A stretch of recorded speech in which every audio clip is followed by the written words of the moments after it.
2021 has been a massive year for the MCU. They dropped 5 different shows on Disney Plus, and in just the last 6 months, 4 movies in theaters. Yes! So today we're going to stop and rank all 32 Marvel Studios movies and TV shows from the worst to the best.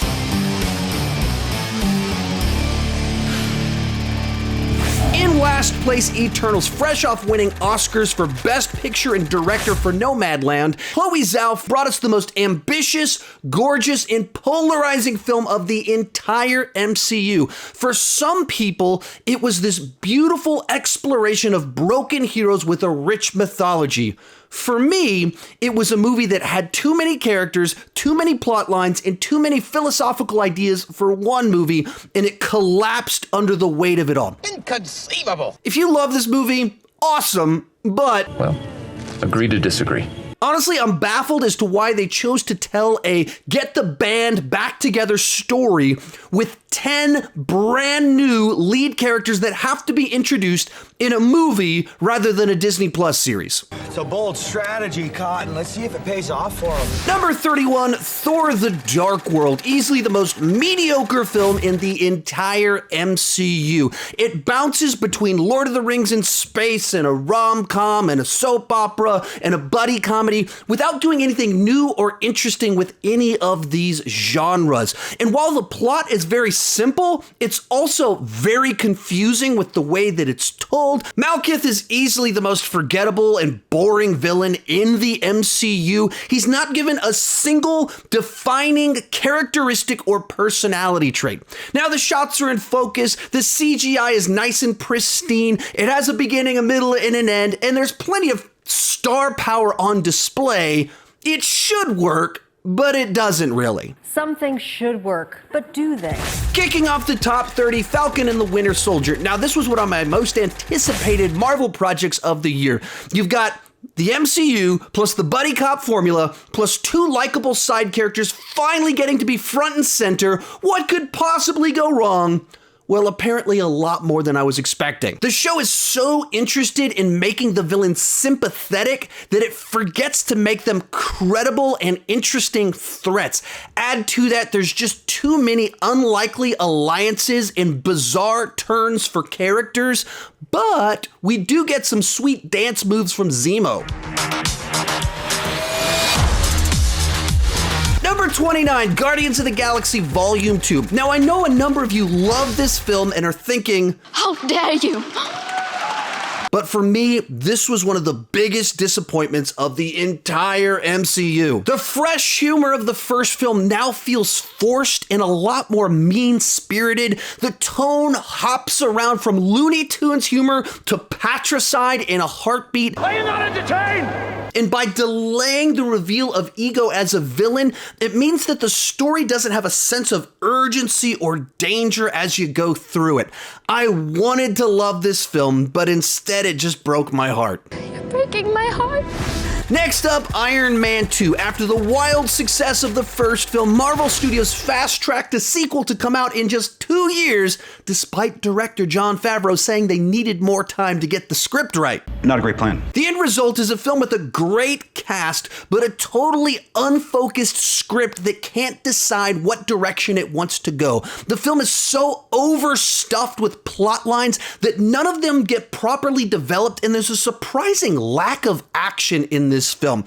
This is a classic example of a team trying to do their best with a weak script. Hey, while I'm sharing my ranking, be sure to join me down below in the comment section. Share your ranking of all 32 Marvel Studios projects. My list isn't the right list, it's just my list, and I would love to see yours.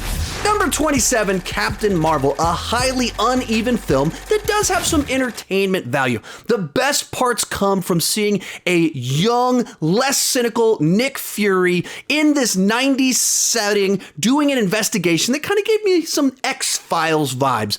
But the movie doesn't really know what to do with the lead character. Is that like a personal attack or something? Because the character is so powerful, they give her amnesia to kind of nerf her down. Thus, the whole movie people are telling her what to do, what to think, and what to feel, and it just makes it very difficult to connect with her.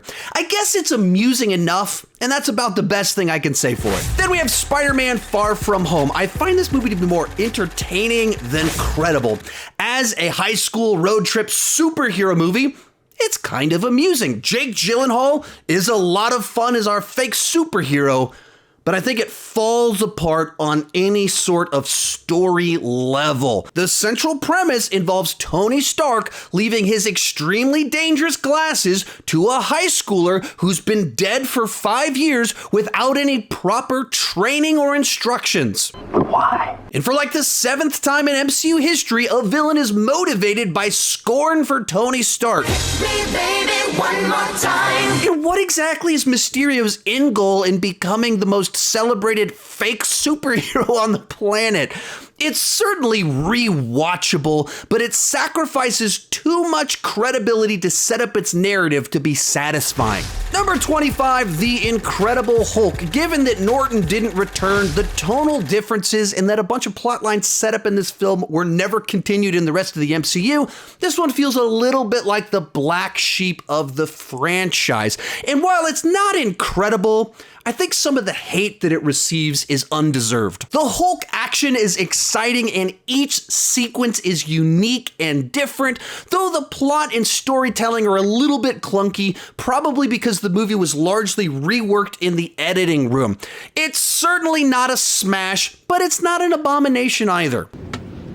I understood that reference. That'll bring us to Thor, a good movie with a great cast of newcomers as well as legacy actors, but you can also feel the MCU trying to find its footing. Branagh brings a great sense of Shakespearean grandeur to Asgard as well as the plot, but the tonal shift when it gets to Earth can be a little bit jarring. Likewise, because the central conflict involves Thor working through his ego, there's a certain lack of urgency in the plot line, and also the story and conflict never feel quite as big as the world that we're exploring.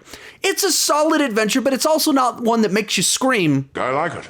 I know, it's great, right? Another! Number 23, Avengers Age of Ultron. Here, Whedon decided to deliver more of everything, and this is a classic example of how more doesn't always make something inherently better. Bogus. When it comes to the individual moments, sequences, and quips, I think that they're just as good as in the first Avengers. But where it struggles is with the story and the storytelling. The movie moves so quickly from plot point to plot point, it can be difficult to follow exactly what's happening and why. For that reason, I think that this is the most confusing film in the entire MCU. It swings for the fences, and while it's not a strikeout, it only just gets on base. Next up, Doctor Strange. Of all the films on this list, this one probably has the most creative and spellbinding visuals. They look like Escher drawings turned into MCU battle sequences. The images inherently violate our understanding of the rules of nature and physics, kind of like a Fast and the Furious movie. I don't want to die! Okay, maybe that's not the best point of reference. But for me, this is the movie where you can feel them trying to squish the Doctor Strange mythology into the MCU blockbuster origin story template the most. And as much as I love Mads Mikkelsen, his villain here is very underdeveloped and forgettable. In the end, the visuals and characters cast a better spell than the story. Coming in at number 21, Iron Man 3. I think this movie works better as a subversive Shane Black superhero movie than as an MCU film, given that a bunch of plot lines set up in this film are abandoned by the time that you get to Age of Ultron.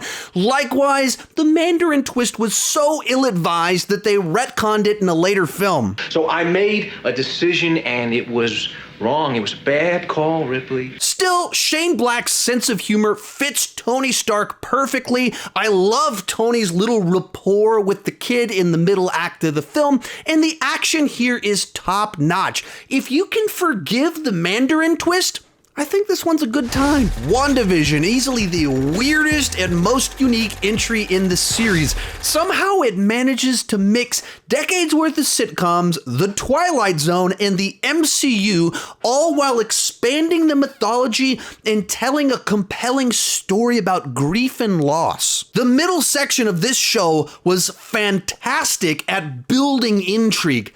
Unfortunately, the final episodes weren't great at paying off all that intrigue. You're Ralph Boner? Boner. And I thought my jokes were bad. And then the finale just devolves into caped people punching each other in the face, and it fails to properly address the fact that Wanda kidnapped a city full of people and tortured them for weeks. Because that's what heroes do.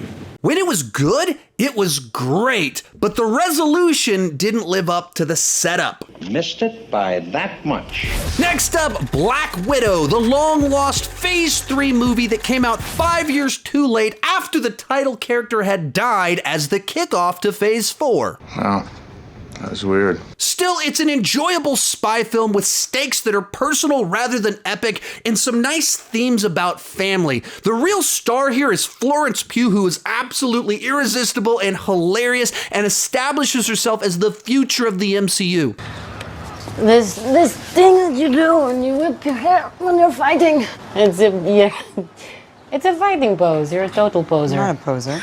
Now, Taskmaster turned out to be a big dud, and the third act goes cartoonishly over the top for an otherwise kind of grounded film, and it can feel inconsequential in light of the timing of its release. But I still think it's a pretty enjoyable film. Number 18, Ant-Man and the Wasp. Coming off Infinity War, instead of trying to up the ante, they wisely decided to crank up the fun antics and made possibly the most lighthearted film in the entire MCU. Paul Rudd is as likable as ever, and Evangeline Lilly adds some nice sting to the mix as Wasp. Some people might complain that the villains pose an ant-sized threat, but that's what I like about the film. It's a simple MacGuffin story about a bunch of people swarming on a piece of technology. The movie also sets up possibly the greatest character arc of the entire MCU. How'd you do it, Scott? The card trick? Sir. Can you knock? James E. Woo, FBI. It's not trying to be the biggest Marvel movie, it's just trying to tell a fun story. And it does. Number 17, Loki. Now, I went into this show extremely skeptical because I simply didn't think it was a good idea to base a show off a character that they just killed off. But it quickly won me over. Another truly unique experience. It's sort of like a crime procedural in the MCU, except that doesn't begin to explain the bizarre experience of watching this show. There's so many massive twists and turns, events that change the nature of the MCU, and fun variations of our title character. But the real thing that makes this show work is the relationship between Loki and Mobius, which is surprisingly poignant and philosophical. It's not the most rewatchable entry on this list, but it is a good watch. Then we have Ant-Man, the MCU's heist film. It might be the most small-scale movie on this list, but it uses that to its advantage, frequently quite literally. The movie works because the cast is simply so charming. Paul Rudd is the superhero I never knew that I needed, and Michael Douglas adds some nice gravitas to the film. Ants. Ants. Ant-Man. Now, the plotline is very reminiscent of the first Iron Man, and it's not particularly ambitious. It's just unassuming and pleasant. Some of you have asked me to stop making the ant puns. I can't. Coming in at number 15, What If? Marvel Studios' adaptation of the classic comic book series left some people feeling it was a bit too inconsequential, but I really liked what they did with the show. I loved how they found all these different setups for the what if, and then really played out the trickle down of all the other changes that would happen if you made that initial change. And the Doctor Strange episode is the most gut-wrenching story in in this entire franchise. And I loved how it built up to a team-up finale in the multiverse. I totally get that it's not for everyone, and the inherent nature of it makes it episodic and kind of hit or miss, but I can't wait to get more of this show. I like it a lot. Number 14, Shang-Chi and the Legend of the Ten Rings. A solid entry in this series that adds new layers to the mythology while introducing a fresh new hero.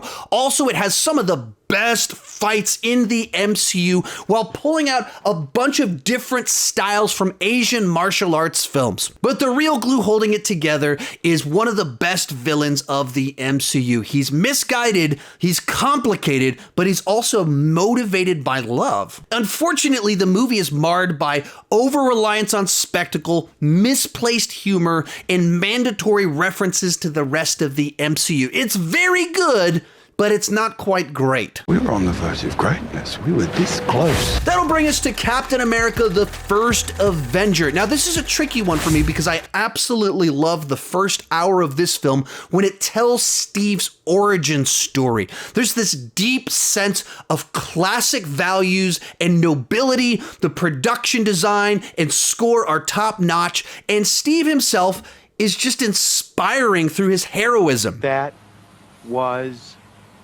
awesome. But whenever the story cuts back to Red Skull, it slows to a crawl. He's just used to deliver exposition and find artifacts, so there's no sense of urgency or building danger.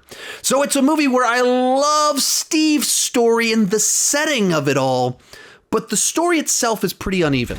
Number 12, Hawkeye. This street-level story probably has the smallest stakes of any on this list, but it absolutely works because it's populated by characters that you want to spend more time with. Finally, Hawkeye gets to take center stage, and the story appropriately deals with his time as Ronin. When I wore this suit, I made a whole lot of enemies.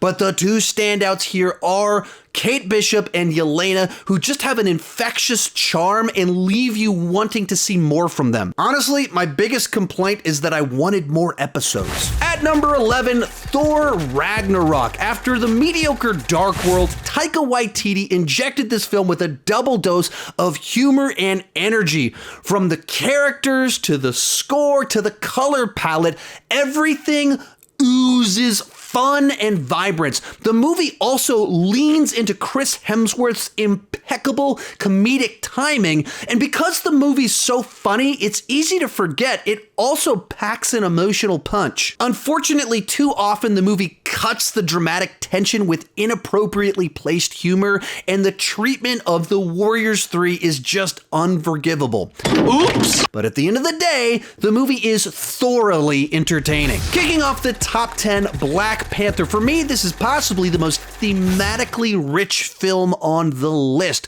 Most of the MCU is unassuming escapism, but this is a film that had something to say, and it said it through story. The film's secret sauce is Killmonger, a villain who needs to be defeated, but also who wins the moral victory and sways T'Challa. On the flip side, the action and CGI are surprisingly lackluster for the MCU.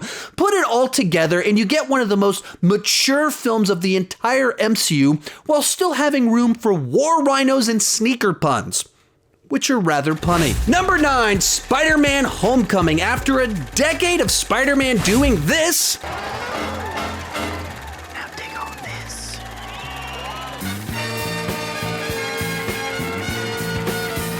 And fighting this,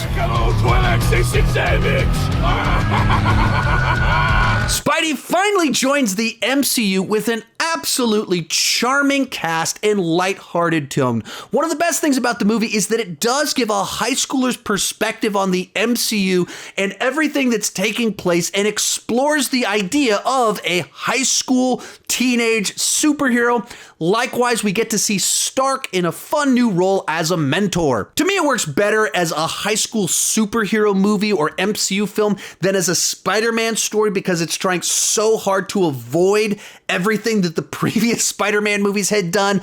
Put it all together, and it's one of the most rewatchable films on this list. Next up, Spider-Man No Way Home. The second half of this movie is so good and so satisfying, it's easy to forget that the first half is a little bit mediocre and lazy. Brilliant but lazy. The basic setup where everything in this movie occurs because two impulsive people don't pause for 5 seconds to discuss the parameters of a spell before beginning feels awfully pedestrian considering how epic everything gets. Stop tampering with the spell. Oh my God, Ned, he's my best friend. Oh, my Aunt May should... But let's not kid ourselves. I was freaking out just like everybody else when all of the familiar faces started to show up. Nothing on this list put as big of a grin on my face as the second half of this film. But it's not just fan service. The movie gives Holland's Peter Parker a compelling and emotional arc that comes to a satisfying conclusion.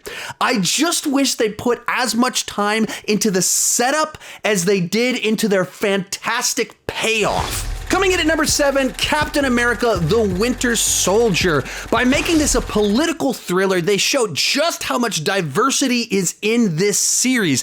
And while keeping all the fun and the tone of the previous films, it adds all these new layers of political intrigue. Add to that, you get some of the best action sequences in the series, and this makes for one of the best crafted blockbusters of the last decade. I don't really have any specific critiques of the film besides the Zola exposition scene, and the movie continues the MCU's trend of bringing dead characters back to life. It's just not a movie that draws out of me as big of emotions as my top 5. Then we have the Avengers. Here they cracked the code for how to bring together a bunch of very different franchises with different tones and do a superhero team-up movie. You did it! Congratulations! Whedon wisely decided to streamline the story to provide plenty of opportunity for action sequences and interactions between our characters. And to this day, I still think this is some of the best banter of this series. And then the third act is just an absolute crowd pleaser that puts a gigantic grin on my face every single time. Each character gets their moment to stand out, and it's just good old-fashioned heroics with good pushing back evil and people making sacrifices. I just think there's something special about what they were able to accomplish with this film. Before I give you my top 5, if you've enjoyed this video, I've done a ton of other MCU content. I've ranked the heroes, the villains, the final battles, all of that fun stuff. If you want more content like this, check out this playlist once this video is over. In 5th place, Guardians of the Galaxy. Here, James Gunn took the MCU's biggest risk and poured his heart and soul into it and crafted this weird, quirky set of characters that you instantly fall in love with. What a bunch of a-holes. Each character works on their own, but they're even better together. The movie's surprisingly heartfelt and very funny. Add to that, you get one of the best soundtracks of the 21st century,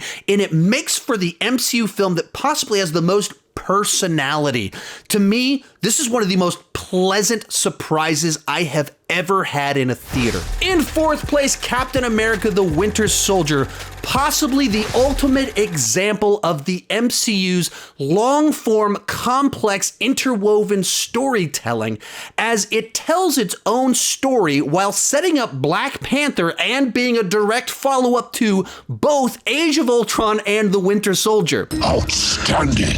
The movie manages to create a scenario where you can reasonably believe our heroes' competing values and past experiences would end up dividing the Avengers. And then just the cherry on top is the airport sequence that is just a dream come true for any comic book movie fan. It's got laughs, it's got action, it's got drama. This is another winner from the Russos. In 3rd place, Iron Man. Considering what the MCU has become, this movie feels restrained by comparison, but without the weight of the rest of the MCU on its shoulders, it's able to just tell a great story.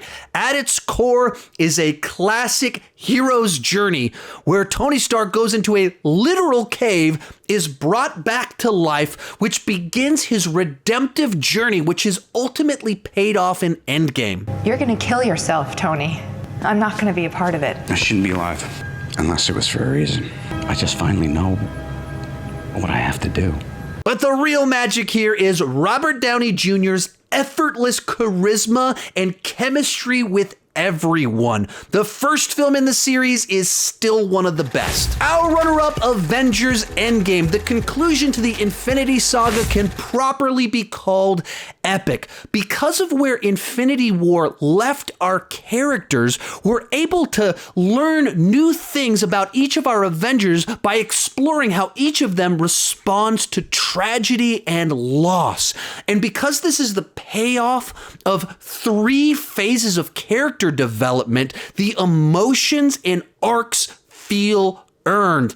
And of course, you get an absolute slam bang finale that is just pure joy inducing for any MCU fan.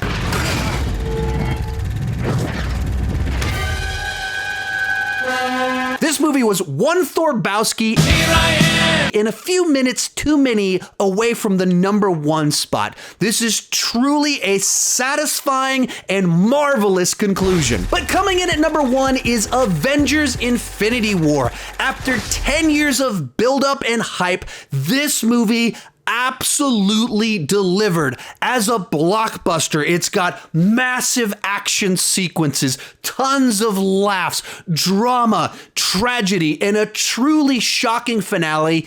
And it's just fun to see all of these characters interacting with one another. I'm Peter, by the way. Doctor Strange. Oh, you're using your made-up names. I'm Spider-Man then. But Thanos is the real star that gets a bunch of character development. He's a multi-dimensional character that's set up to be a little bit sympathetic while still being an absolute monster. This movie delivers everything that I want from a comic book movie and the MCU specifically. Therefore, Infinity War comes in at #1. If you want to check out more rankings just like this one, check out that playlist right over there. Thank you so much for watching, and keep talking movies too much.